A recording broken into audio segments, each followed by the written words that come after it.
Psalm 18, we've been slow walking through this long psalm. It's 50 verses. It's a psalm of celebration. David is king, but he's looking back at how God delivered him from Saul and how God supernaturally intervened. And it's been a great psalm. And we left off at verse 39, where David, from his weakness, is explaining God clothing him, wrapping him up in strength. For thou hast girded me with strength unto the battle. You know, one of the takeaways there, and we could just spend so much time on all of these verses, but you have battles in front of you today, this week, this month, this season. You have battles in front of you, and God is going to equip you to that battle, okay? As a follower of God, as a child of God, as a follower of Jesus, you're going to be equipped with exactly what you need when you need it. So whether it's election season, whether it's economic challenges, whether it's personal, emotional, spiritual challenges, family challenges, if you will hold on to Jesus, dive into his word, and determine that you will do what is right, then he will gird you with strength to that battle. He will give you the strength. He will be the strength you need to meet that battle right where he's led you. Now look at this, verse 39, thou hast subdued under me those that rose up against me. Now, this is an important part of this psalm because David's going to turn now, he's talking to God, okay? And he's been witnessing to me through the psalm. He kind of bounces back and forth, telling me about God versus telling God about himself or what he's done for David. So he says, God, you've girded me, you've wrapped me with strength, you've subdued my enemies, essentially. You've subdued under me those that rose up against me. What a twisting, what a turning of the tables, okay? Providential, sovereign turning of the tables. Now, I want to set this up. These next verses, set apart from the rest of the psalm and from the context of the heart of God, the heart of David, they sound brutal. They sound almost warmongering. They sound hateful. So let's read them and then let's think back through and appropriate them properly. Thou hast given me the necks of mine enemies, that's verse 40, that I might destroy them that hate me. They cried, but there was none to save them, even unto the Lord, but he answered them not. Then did I beat them small as the dust before the wind. I did cast them out as the dirt in the streets. Thou hast delivered me from the strivings of the people, and thou hast made me the head of the heathen. A people whom I have not known shall serve me. As soon as they hear of me, they shall obey me. The strangers shall submit themselves unto me. The strangers shall fade away, and shall be afraid of their close places. The Lord liveth, and blessed be my rock. And let the God of my salvation be exalted. It is God that avengeth me, and subdueth the people under me. He delivereth me from mine enemies. Yea, thou liftest me up above those that rise up against me. Thou hast delivered me from the violent man. Okay, let's just pause for a minute, and let's think about this, okay? Because there's some brutal phrases there. You know, I mean, you've allowed me to destroy them that hate me. Like, that seems counter to Jesus said, love your enemies, right? And that we're to do good to them that spitefully use us or those that hate us. But then later in the psalm, he says, this is God doing this. So that's number one, okay?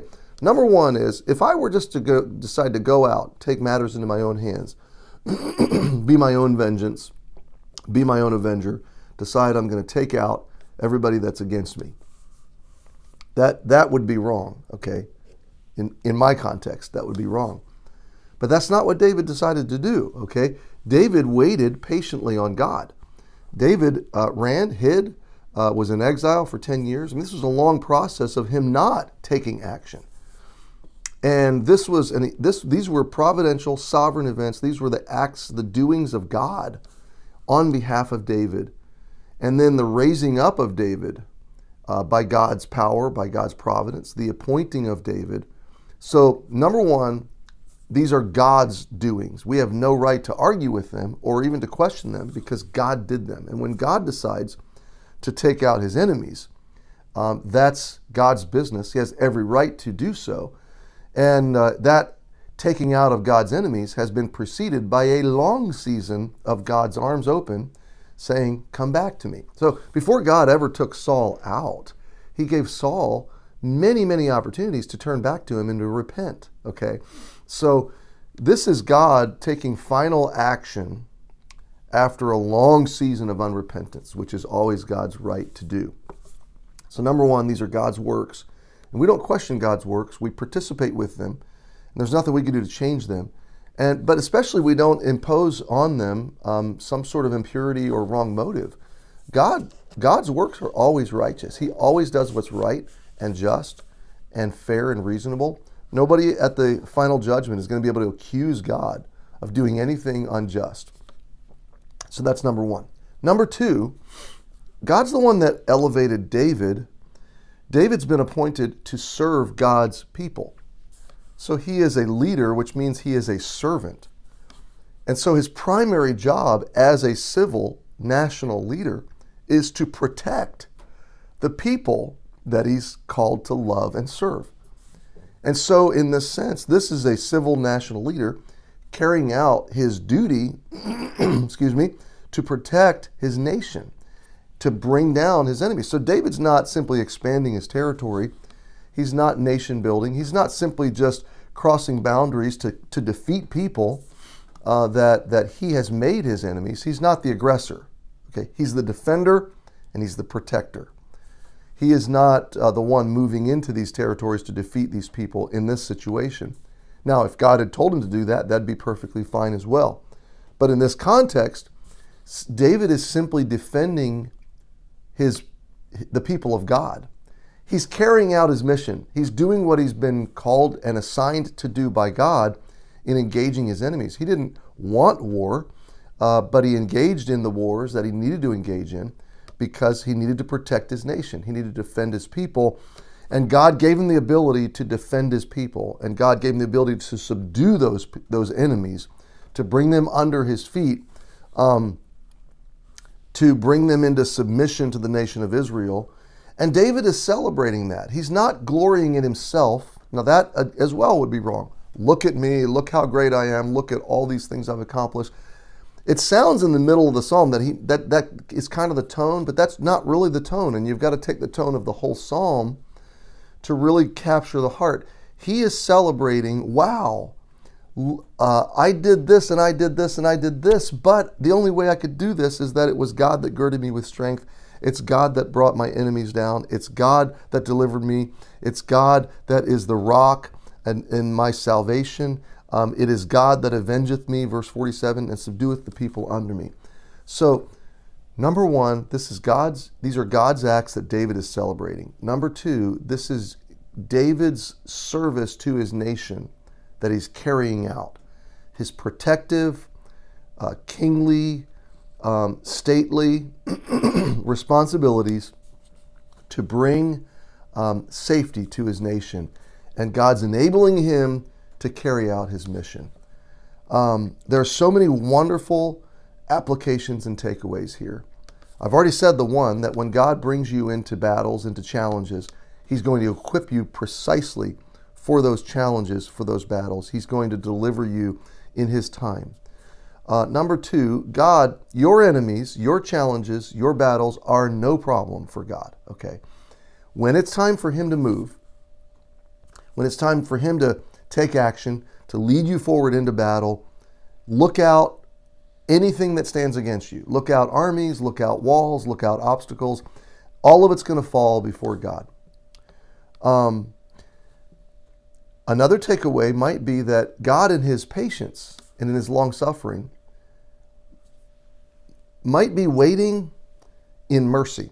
Okay. In other words, one of the reasons David endured 10 years of exile is that God was giving time for Saul and his family to repent. God was giving time. It was an extension of mercy. No reason God couldn't have wiped out Saul's family before David ever had to flee and elevated David right to the throne. He was shaping David, no doubt. He used the exile to shape David, to break him, to humble him, to strengthen him, to deepen him. And God uses all of our dark, challenging, difficult, distressing seasons to deepen us, to challenge us, to strengthen us. But he was doing something outside of David in terms of mercy and grace. He was extending Saul's opportunity to repent.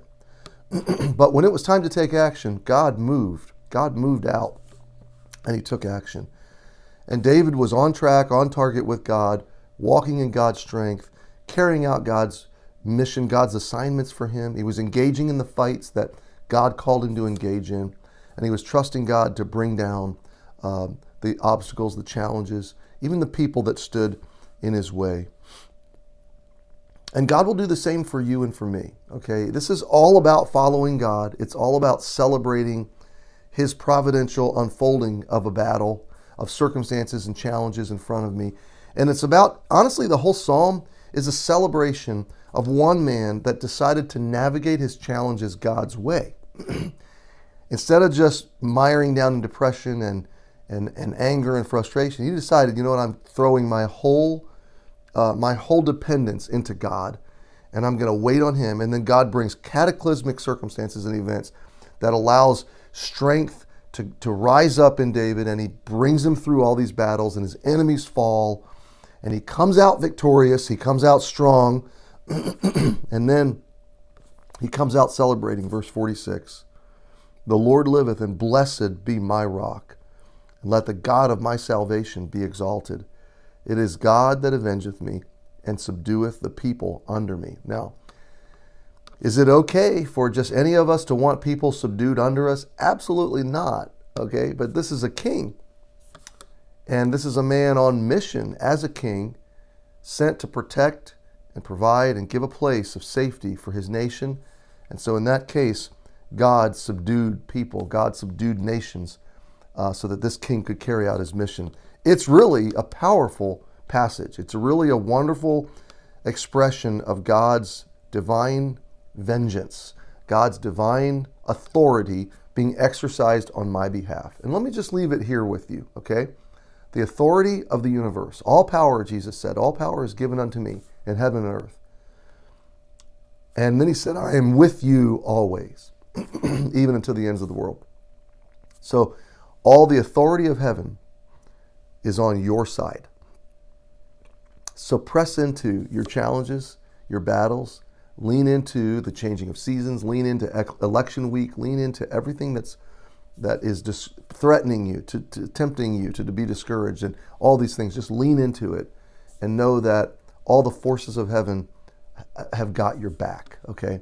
Now there's another view of this, and maybe if you've got the time, take a few minutes and think back through this in terms of Jesus, okay? Think back through this in terms of the ultimate King of Kings, fighting for your ultimate deliverance, running headlong into all the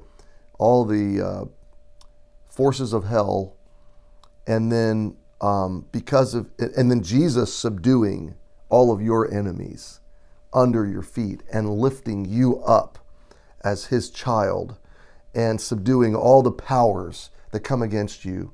That's a powerful view of this psalm too, in that it's pointing to ultimate victory provided by Jesus, the final ultimate king, the high priest, the great mediator that fought for me and delivered me and elevates me and is truly the rock of my salvation.